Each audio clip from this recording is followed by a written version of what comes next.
Good day, I'm Carrie-Ann Smith and this is your JIS News for Thursday, May 30.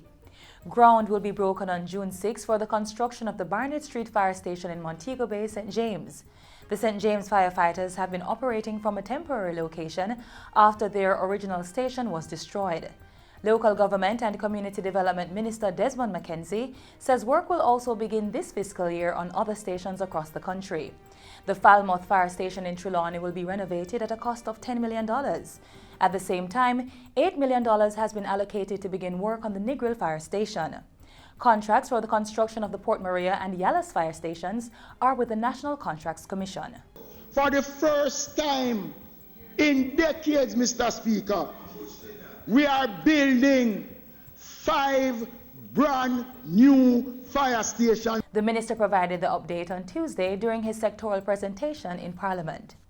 Garbage collection sidemen employed by the National Solid Waste Management Authority, NSWMA, are to get a 28% salary increase. The pay hike takes effect on July 1. Minister Desmond McKenzie says the NSWMA is also 70% compliant with current statutory requirements and life insurance policies for its workers. In addition, up to 80% of all disposal site workers, sidemen and drivers have been vaccinated. At the same time, he says the authority is maintaining its commitment to improved service.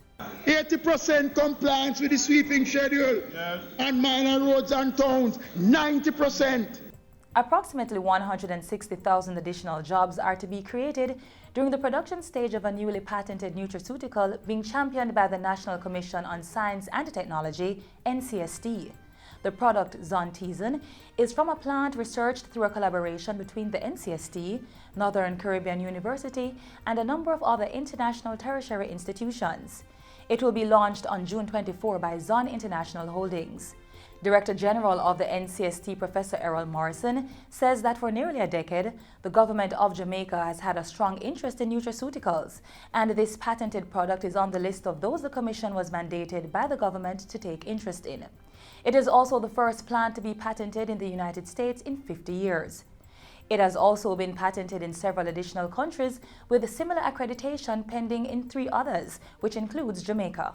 Any other country that may try to reproduce this, may not actually get the same kind of, result in terms of how it looks and what it has in the content. Because others are in the same latitude, the same heat and so on, but we feel that this is, the Jamaican opportunity now to stamp, the black, green and gold on it and to stay with it as our product. Mr. Morrison was speaking at a recent JIS think tank.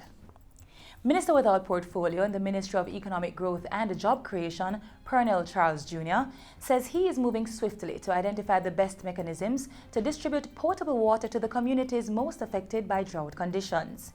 In Parliament last week, Prime Minister Andrew Holness announced that $125 million had been allocated to truck water and provide tanks to residents in several parishes. A team from the ministry and the National Water Commission has been carrying out stakeholder consultations, with the first held last Friday at the St. Mary Municipal Corporation. Minister Charles Jr. says a comprehensive assessment will be undertaken, following which the most effective and efficient method of water distribution will be decided.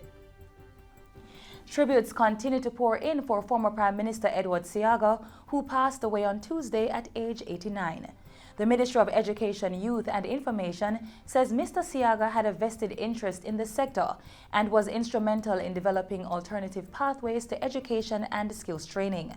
The University of the West Indies, Mona, also released a statement pointing out that Mr. Seaga conducted extensive research at the institution, where he was an honorary distinguished fellow. The Mona-based university has praised the former Prime Minister's commitment to building bridges between the haves and the have-nots.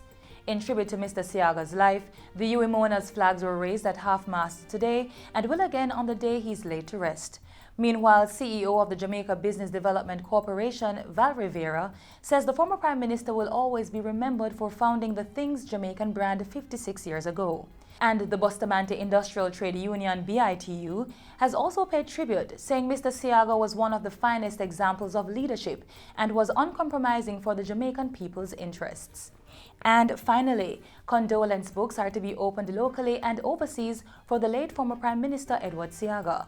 Condolence books will be set up at the office of the Prime Minister on Devon Road and in Montego Bay. Others will be installed at Gordon House, the offices of all parish municipal authorities, and in all overseas missions. And persons will also get the opportunity to pay their condolences at the headquarters of the Jamaica Labour Party, which Mr. Seaga once led. And that's it for JIS News Today. I'm Carrie Ann Smith. Thanks for watching.